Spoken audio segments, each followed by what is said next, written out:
தென்னாடுடைய சிவனே போற்றி. தினம் ஒரு ஸ்தலம் பகுதியில் திருமூலர் அருளிய திருமந்திரத்தை பார்த்து கொண்டு வருகிறோம். அந்த வரிசையில் இன்று 364ஆம் பாடல். திருச்சிற்றம்பலம். தன்கடல் விட்ட தமரரும் தேவரும் எண்கடல் சூழ எம்பிரான் என்று இறைஞ்சுவர்.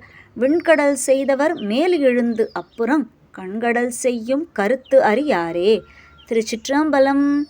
இப்பாடலின் பொருள்: உலகம் முழுவதும் நிறைந்திருந்த குளிர்ந்த பிரளய கடல் நீர் வடிந்தது.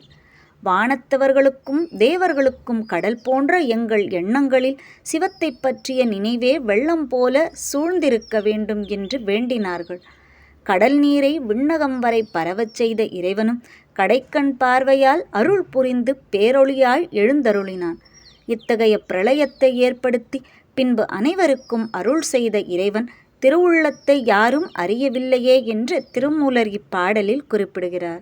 இது போல பதிவுகள் இன்னும் வேணும் அப்படின்னு நீங்க நினைச்சீங்கன்னா அதை கமெண்ட்ல சொல்லுங்க. நம்ம சேனலை மறக்காம லைக் பண்ணுங்க, உங்க ஃப்ரெண்ட்ஸோட ஷேர் பண்ணுங்க, சப்ஸ்கிரைப் பண்ண மறக்காதீங்க. மீண்டும் சந்திப்போம். திருச்சிற்றம்பலம்.